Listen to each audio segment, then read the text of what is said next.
তো কৃষক বন্ধু প্রকল্পের টাকা পাওয়া নিয়ে কিন্তু বিরাট একটি সমস্যা দেখা গেছে। ইতিমধ্যেই রাজ্যের তরফ থেকে টোটাল কৃষক বন্ধু প্রকল্পের 91 লক্ষ কৃষককে টাকা পাঠিয়ে দেওয়া হয়েছে, কিন্তু এখনও পর্যন্ত বহু কৃষক রয়েছেন যাদের অ্যাকাউন্টে কিন্তু কৃষক বন্ধু প্রকল্পের রবি মরশুমের টাকা ঢোকেনি। এবং এমন বহু কৃষক রয়েছেন যারা স্ট্যাটাস চেক করার সময় দেখছেন আপনার স্ট্যাটাসে এডিএ আপলোডেড রয়েছে, বা কারো স্ট্যাটাসে ডিডিএ অ্যাপ্রুভ রয়েছে, কারো স্ট্যাটাসে অ্যাকাউন্ট ভ্যালিড রয়েছে, আবার কারো স্ট্যাটাসে অ্যাকাউন্ট ইনভ্যালিড রয়েছে।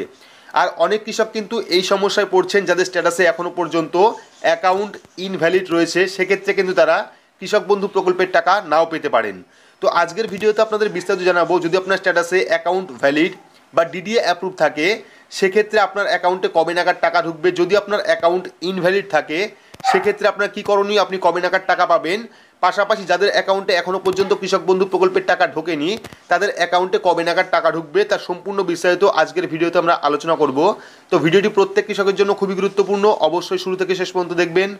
ভিডিওটি ভালো লাগলে লাইক করবেন, চ্যানেলটিকে সাবস্ক্রাইব করে পাশে রাখা বেল আইকনটি প্রেস করে নোটিফিকেশন অল করে রাখবেন, সবার সুবিধার্থে ভিডিওটি শেয়ার করবেন। তো চলুন শুরু করি।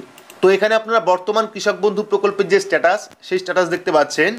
তো কৃষক বন্ধু প্রকল্পে যাদের নাম আছে তারা প্রত্যেকে হয়তো অনলাইন থেকে কৃষক বন্ধু প্রকল্পের স্ট্যাটাস চেক করেছেন। বর্তমানে কিন্তু যে স্ট্যাটাস দেখায় সেটা হলো প্রথমে এডিএ আপলোডেড, অর্থাৎ প্রত্যেকেই আপনারা জানেন প্রথম অপশন আসে এডিএ আপলোডেড। এডিএ আপলোডেড হয়ে যাওয়ার পর তারপর নতুন যে অপশনটা চলে এসেছে সেটা হলো এসএনও ডাউনলোড। তো এই অপশনটা কিন্তু একদমই নতুন আনা হয়েছে, এসএনও ডাউনলোড, অর্থাৎ স্টেট নোডাল অফিসার আপনার ডকুমেন্ট ডাউনলোড করেছে সেই অপশন। এবং এসএনও ডাউনলোডের পর অনেকের ক্ষেত্রে এসছে ডিডিএ অ্যাপ্রুভ, আবার অনেকের ক্ষেত্রে এসছে এসএনও সেন্ড টু ব্যাঙ্ক। তো যাদের ক্ষেত্রে ডিডিএ অ্যাপ্রুভ এসছে তাদের কিন্তু পরবর্তী সময়ে এসএনও সেন্ড টু ব্যাঙ্ক অপশনটা চলে এসছে। যাদের ক্ষেত্রে এসএনও সেন্ড টু ব্যাঙ্ক অপশনটা এসছে তাদের ক্ষেত্রে পরবর্তী সময়ে কিন্তু আবারও ডিডিএ অ্যাপ্রুভ চলে এসছে, অর্থাৎ একই স্ট্যাটাস কিন্তু দুবার শো করছে। প্রথমে এডিএ আপলোডেড, তারপরে এসএনও ডাউনলোড, তারপর ডিডিএ অ্যাপ্রুভ বা এসএনও সেন্ড টু ব্যাঙ্ক, তারপরে আবারও ডিডিএ অ্যাপ্রুভ, তারপরে আবারও অনেকের ক্ষেত্রে এসছে এসএনও সেন্ড টু ব্যাঙ্ক, অর্থাৎ একটাই অপশন কিন্তু ঘুরে ফিরে দু তিনবার এক একজনের স্ট্যাটাসে চলে এসছে।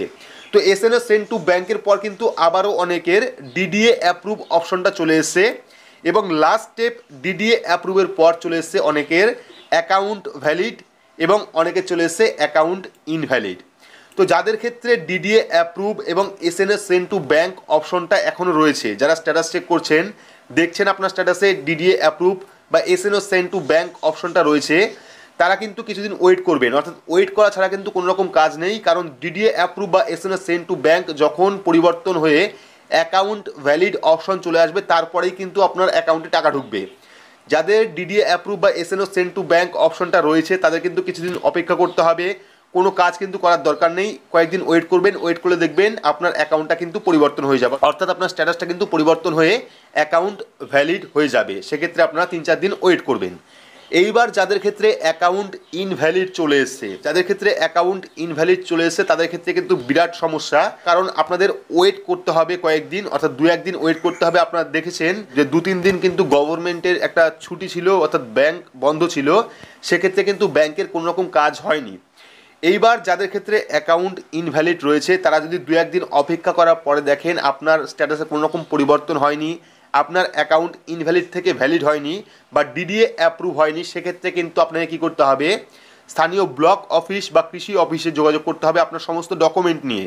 যাদের ক্ষেত্রে অ্যাকাউন্ট ইনভ্যালিড রয়েছে কৃষক বন্ধু প্রকল্পের তাদের 2-1 দিন ওয়েট করতে হবে। ওয়েট করার পর যদি দেখেন আপনার অ্যাকাউন্টে কোনো রকম পরিবর্তন হয়নি সেক্ষেত্রে কিন্তু আপনাকে সমস্ত রকম ডকুমেন্ট নিয়ে, অর্থাৎ কৃষক বন্ধু প্রকল্পে আবেদন করার সময় যে যে ডকুমেন্ট আপনি দিয়েছিলেন পাশাপাশি আধার কার্ড এবং ব্যাংকের পাসবই নিয়ে কিন্তু আপনাকে স্থানীয় ব্লক অফিস বা স্থানীয় কৃষি অফিসে যোগাযোগ করতে হবে, সেখান থেকে কিন্তু আপনার সমস্যার সমাধান করাতে পারবেন।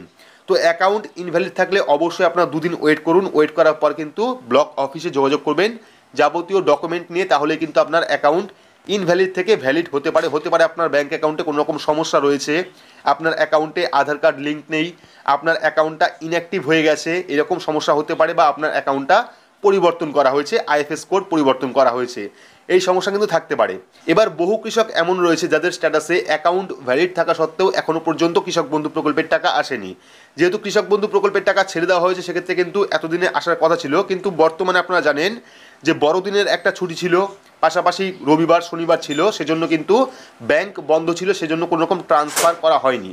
যখনই ব্যাংক ওপেন হবে, আজকে সোমবার, আজকেও বন্ধ, তো কালকের থেকে যখন ব্যাংক ওপেন হবে তারপরে কিন্তু এক এক করে জেলা ভিত্তিক প্রত্যেক কৃষকের অ্যাকাউন্টে, যাদের অ্যাকাউন্ট ভ্যালিড রয়েছে প্রত্যেক কৃষকের অ্যাকাউন্টে কিন্তু টাকা ঢোকা শুরু হয়ে যাবে। আপনারা 2-1 দিন ওয়েট করবেন।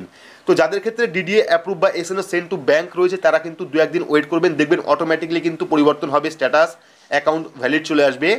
যাদের ক্ষেত্রে অ্যাকাউন্ট ইনভ্যালিড রয়েছে তারা চেক করবেন, 2-1 দিন পরপর চেক করবেন, দেখবেন হয়তো বা আপনাদের অটোমেটিকলি অ্যাকাউন্ট ইনভ্যালিড থেকে ভ্যালিড চলে আসতে পারে। যদি ওয়েট করার পরেও দেখেন আপনার অ্যাকাউন্ট ইনভ্যালিড থেকে ভ্যালিড হয়নি, সেক্ষেত্রে কিন্তু আপনারা অবশ্যই স্থানীয় ব্লক অফিস বা কৃষি অফিসে যোগাযোগ করবেন সমস্ত রকম ডকুমেন্ট নিয়ে। তো এই ছিল কৃষক বন্ধুর সমস্যা, অর্থাৎ কৃষক বন্ধু প্রকল্পে যাদের অ্যাকাউন্ট ভ্যালিড রয়েছে তারা কবে নাগাদ টাকা পাবেন, যাদের ডিডিএ অ্যাপ্রুভ বা এসএনও সেন্ড টু ব্যাংক অপশনটা রয়েছে তারা কবে নাগাদ টাকা পাবে, যাদের অ্যাকাউন্ট ইনভ্যালিড রয়েছে তাদের কী করণীয়, সম্পূর্ণ বিস্তারিত কিন্তু আজকের এই ভিডিওতে আপনাদের জানালাম। তো ভিডিওটি আপনাদের কেমন লাগলো অবশ্যই কমেন্ট বক্সে কমেন্ট করে জানাবেন। ভিডিওটি ভালো লাগলে লাইক করবেন, চ্যানেলটিকে সাবস্ক্রাইব করে পাশে রাখা বেল আইকনটি প্রেস করে নোটিফিকেশন অল করে রাখবেন, সবার সুবিধার্থে ভিডিওটি শেয়ার করবেন। তো আজকের মতো এইটুকুই, ধন্যবাদ।